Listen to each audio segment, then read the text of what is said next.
Hey, and welcome back to the channel. Today is a special day because it is that time of month again where we sit down and I get to share with you guys my monthly read alouds. So I have a basket full of goodies sitting right here, and I'm super excited to share with you my January 2021 read alouds. Hey you, if you're new here, welcome to the channel. Thank you so much for hanging out with me today. This channel is all about mamahood and homeschool and how I'm pivoting through this journey. And so if you want to be a part of this journey, hit that subscribe button, and I would love to have you join me every week. So, like I said in my introduction, we are doing our January 2021 read alouds, and I have a plethora of things in here. I have some things for toddlers, and then I have some things for independent / read aloud time with your older kids around the ages, I would say 1st through 3rd grade. And yeah, so let's get into it. First set of books, no particular order. I have these awesome Max books. I found these during the holiday season and I just fell in love with them. At first I thought it was a bat, y'all. Where's the wings? I don't see no wings. Do you see wings? I don't see any wings. Anyway, it is a little black cat. His name is Max and he is the most funniest cat ever. My kids, if you're new here, are obsessed with cats. And so when I find a good book with a cat, I can't help it. So this book is super fun. It's a great hardback. It's got great color inside, and it's about this cat. The first one is my favorite out of the two. And he is brave because he goes out wandering looking for a mouse. He wants to know what a mouse looks like. Now, I do not want to ruin it for you, but at the end, it is quite hilarious, as you can see, when he doesn't realize he's already met the mouse. Anyway, great book. Next one I have here is the one that says Good Night, Max. It's about his process and him getting ready for bed. And it's an awesome one for you and your little toddlers if you're looking for something like that. The next one I have here is part of our unit study. We're doing the simple studies, losing my thought. Simple Studies, Heroes and Hope. And we are studying Mother Teresa. And so I was like, okay, I really wanted to get the Little People Mother Teresa book, but it is sold out everywhere. So I ended up picking up a Who Was. I love these books. They're super impactful, filled with so much history. I wish we had these when we were a kid. I'm speaking this as if you've never heard of them before, but I'm pretty sure you've seen them. These are great if you're going to homeschool for any period of time, or if your kids are in regular school. Actually, I think every kid should have these in their collection. These are great little sound bites of history, and it's affordable, it's tangible, and it's great. You can create an entire unit study, by the way, on these books. And if you want me to show you how, let me know in the comments below.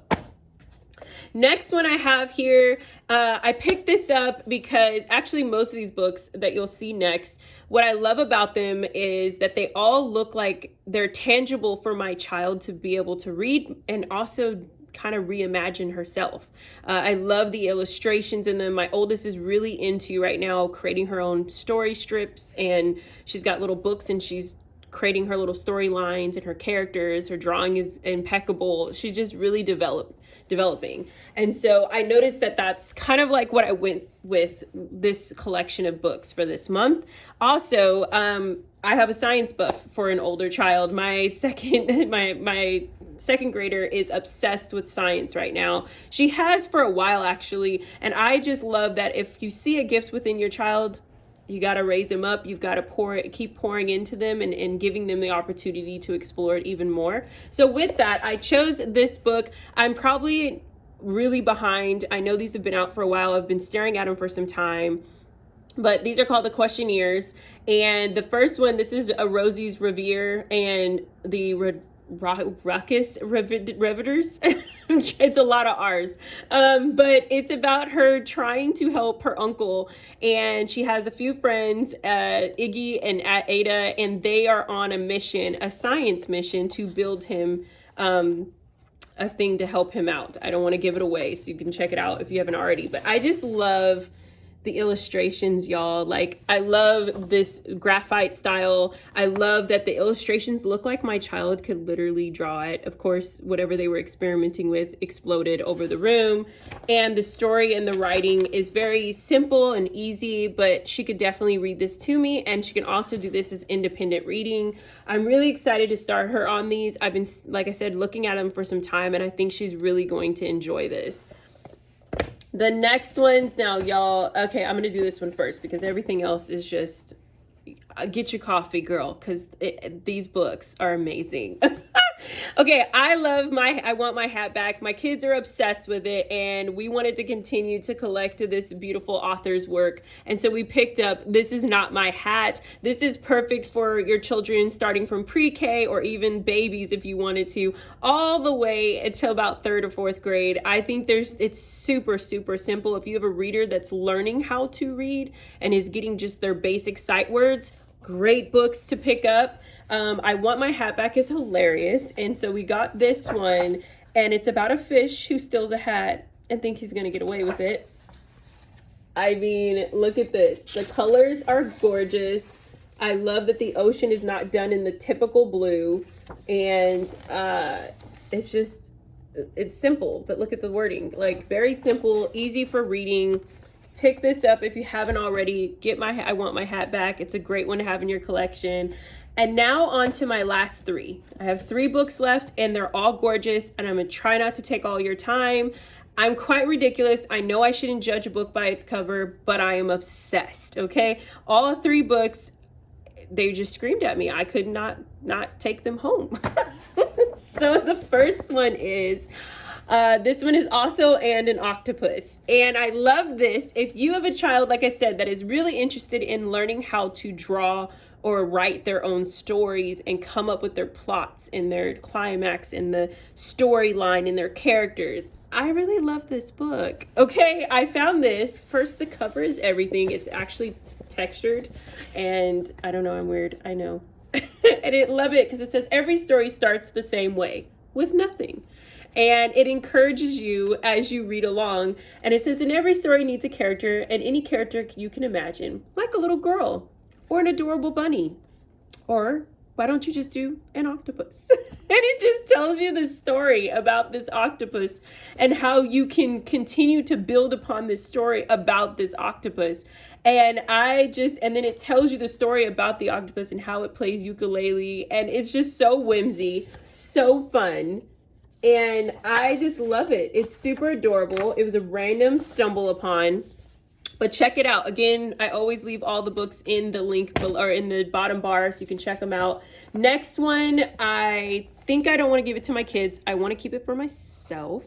It probably won't happen. I have to give it to them, but it's close to the heart, y'all.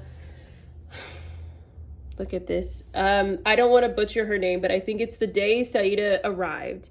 And it's just like, it was confirmation in a sense for me, because I told you guys in my 21 goals that I really wanted us to learn a language. And so I ran into this book. It's about 2 friends that found each other and met each other as Zara arrives.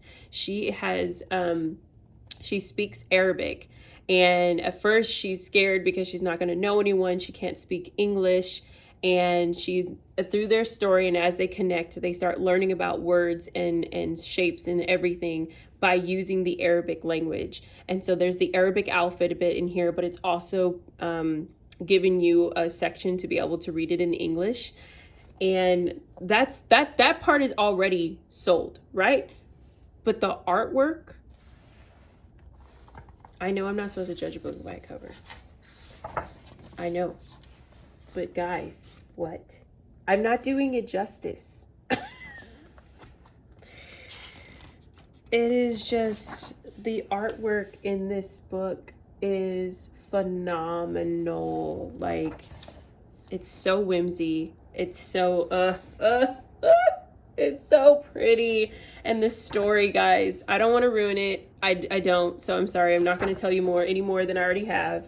I just want you to just take it in with me. The artwork, if you're an artsy person like myself, you'll resonate with me on this.